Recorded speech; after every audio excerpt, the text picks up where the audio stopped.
Oke, pendahuluan. E-business atau electronic business atau yang disebut e-business dapat diterjemahkan sebagai kegiatan bisnis yang dilakukan secara otomatis dan semi-otomatis dengan menggunakan sistem informasi komputer. Istilah ini pertama kali diperkenalkan oleh Lou Gertner, seorang CEO perusahaan IBM. Zaman sekarang, dalam menghadapi persaingan bisnis yang begitu ketat, hampir semua kegiatan bisnis perusahaan dilakukan dengan menggunakan teknologi internet. Dengan e-bisnis memungkinkan suatu perusahaan untuk berhubungan satu sama lain melalui sistem pemrosesan data internal dan eksternal secara lebih efisien dan fleksibel.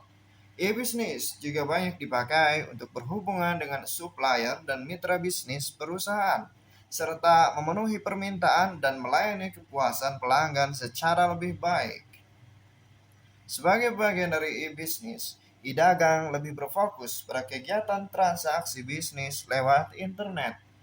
Dengan menggunakan sistem manajemen pengetahuan, e-dagang memiliki tujuan untuk meningkatkan penghasilan bagi perusahaan.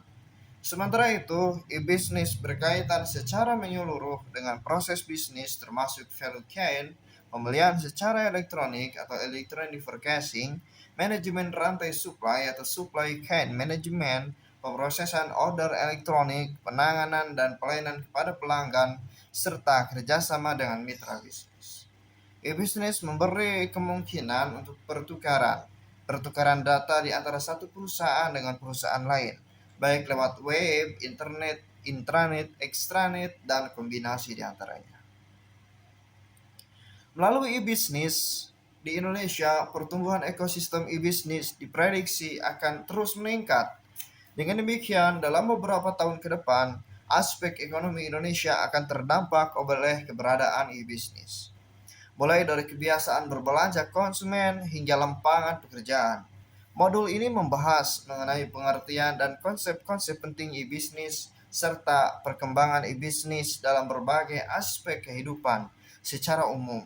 Setelah mempelajari modul ini, Anda diharapkan mampu memberikan penjelasan mengenai konsep e-bisnis. Secara khusus, setelah mempelajari modul ini, Anda diharapkan mampu menjelaskan mengenai definisi dan konsep e-bisnis serta memahami perkembangan mengenai e-bisnis khususnya di berbagai bidang.